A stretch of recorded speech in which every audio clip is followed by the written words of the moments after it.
Everybody, it's your boy Ruben coming to you live and direct. Big NFL news. Another trade went down. Sam Darnold went to the Carolina Panthers for a 6th this year and then a 2nd and a 4th next year. And it's not that big a trade in my mind. It's really just big because it's news and you know how the offseason rolls. Because nobody thinks that highly of Sam Darnold. At least I don't. But what I will give him is the out that he had nothing to work with in New York. He had no offensive lineman, no weapons.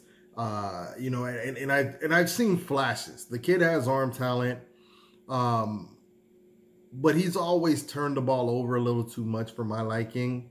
And the apologists would say it's because of the lack of weapons, and he's had to force X, Y, and Z, and then the lack of coaching. So I'll give you that. So I think it works out for both teams because the Jets acquire more draft picks, although I think it's a little odd that they didn't acquire, you know, those draft picks in this year's draft because they only have the 6th round draft pick this year. And I think this was a deep draft as far as talent goes. I don't know if next year's draft is going to be as talented as this year's. As of right now, it doesn't look it, but, you know, that could change. And so the Jets get, you know, draft picks, right, to help, you know, facilitate their rebuild. The Panthers are clearly out on Teddy Bridgewater. They get a quarterback in there who, I mean, he can make all the NFL throws. It's not the problem with him. It's the, you know, I mention this a lot with quarterbacks. It's the in-between the ears stuff that's always bothered me with Sam Darnold. So I'm not sure he's the long-term answer, but they didn't give up too much to find out. And now he's in a situation where they got DJ Moore, they got Robbie Anderson, they got Christian McCaffrey. He's got a plethora of weapons, and he's in a better situation where, you know, they like to run the ball and, you know, get quarterbacks on the move, make easy throws. So he's in a better situation. So we'll find out, in my opinion, if, you know, Sam Darnold's even worth building around. With that being said, what makes it interesting is I think now we're going to see I think you can actually see a situation where quarterback can go in the first 4 picks back to back. And it definitely guarantees that 1 through 3. That a quarterback's going to be taken, because what I didn't cover before was Miami moved down, traded with the 49ers. The 49ers gave up 3 first-round picks and I think a 3rd to move up with Miami. So now they hold the 3rd spot, which is right behind the Jets. And you only make that move if you're going to get a quarterback, of course. The only question is who's the quarterback that they like, that they know will be there at 3? A lot of speculation. And now with the Jets moving on from Sam Darnold, it guarantees that the Jets have to go quarterback with the number 2 pick. So if I were doing a mock draft today, I would say that obviously Trevor Lawrence is going to go number 1, unless they're, you know, barring a big surprise. But the 3 quarterbacks that well, let's say 4 quarterbacks, because this is where it gets tricky. So it seemed like a, you know, unforeseen. It goes without saying Trevor Lawrence is going to go number 1. Number 2, the word in the streets is Zach Wilson. Now, I looked at some Zach Wilson tape. I see what a lot of people are enamored with, but lack of competition. And it's hard for me to move him up over Justin Fields. Justin Fields has been the number 2 quarterback all this time. And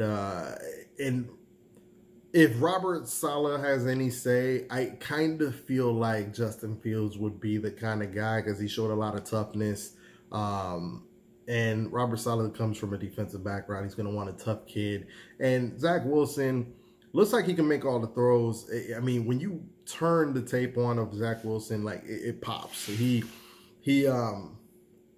dare I say, right? Because some people are throwing the comparison of Patrick Mahomes out, and I don't want to go there. I know why they say that, because anytime you see a quarterback that can make throws off script, you think Patrick Mahomes. you know, and this might not be better, you know, but I see a little Russell Wilson there in that he moves around and you don't know how he does it. He has this ability to flip his hips and make the most accurate throw while you know, throwing off script. So there's a little bit of that to him, but he's a little slight. He's obviously taller than Russell Wilson, but they probably weigh the same. He's 210-ish. And I don't know. That's what the hype is. But if I were doing a mock draft today, gun in my head, I would say Trevor Lawrence 1, Justin Fields 2, which leaves, and if this happens, if Zach Wilson with his arm talent makes it to Kyle Shanahan, I think Kyle Shanahan, if you've been following me enough, is probably the best offensive mind in football. If you compare that kind of arm talent with Kyle Shanahan, that gets me hype. I think the 49ers are a sleeping giant. So that'll be interesting to see. Clearly, San Fran is enamored with a few quarterbacks, right? So the big rumor with San Fran is Mac Jones. Here's my problem. Mac Jones, he should not be a top 3 quarterback. He doesn't have any of the talent that the other quarterbacks have. But you guys know how I feel about Kyle Shanahan. And if you watched Mac Jones, like when I watched him, I thought this dude is running the hell out of this system, right? It's screen here, bubble screen there, this wide receiver in motion here. Like the way they were scheming guys open, it's hard to evaluate and go, man, you know what, Mac Jones is just that good. You know, is it Mac Jones or is it the scheme? But the thinking here is, because he's been compared to Matt Ryan, and I can see the leap of, you know what, like if anybody can run a similar system to the way Alabama ran theirs last year, it reminds you a lot of the way the 49ers run their offense. It's a lot of motion, sweeps, jet sweeps, screens, and, you know, a lot of get these guys on the run. You just got to get the ball out on time. So I can see Mac Jones to the 49ers. What I can't see is that the 49ers would give up 3 first-round picks for Mac Jones. So what that tells me is I honestly just think that they're either enamored with Zach Wilson and or Justin Fields. That's just me. I wouldn't knock Mac Jones except for the fact that I just don't think he's the 3rd best quarterback in this draft. But he might be the perfect quarterback for that system.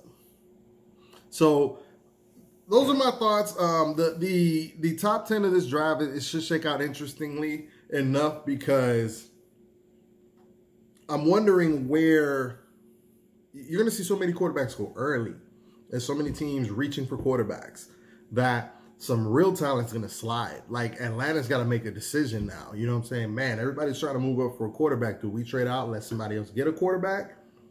Right? Or maybe they pick Mac Jones if he doesn't go in the top 3 picks and decide to move on. Or maybe they go Jamar Chase and decide, hey, you know, maybe it's time to move on from Julio.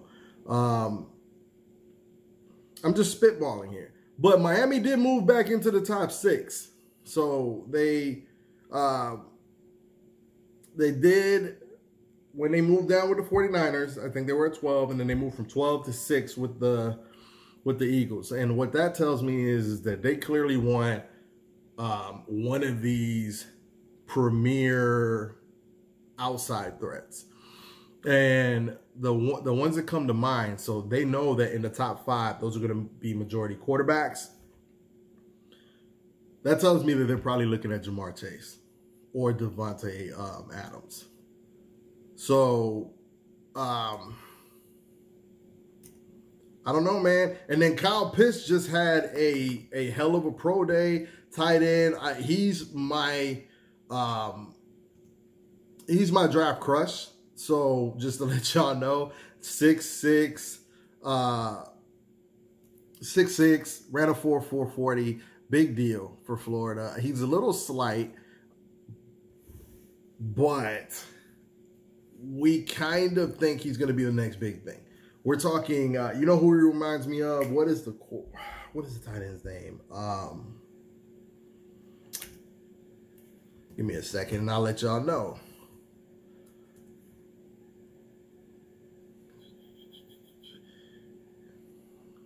Why can't I think of the tight end name for the Raiders?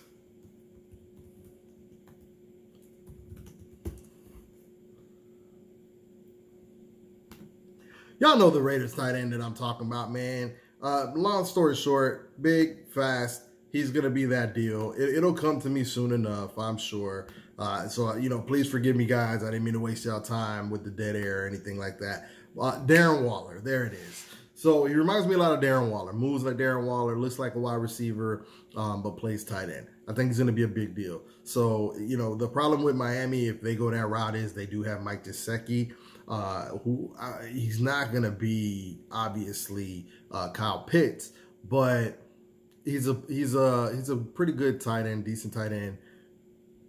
I think Jamar Chase is going to be the deal for them because they need a true #1 wide receiver to help out their quarterback in Tua. So those are my thoughts. Let me know what you guys think, and questions, comments, put them down here. Please subscribe, hit the like button. I appreciate y'all, and I'm going to keep more of this information coming to you guys. All right, peace.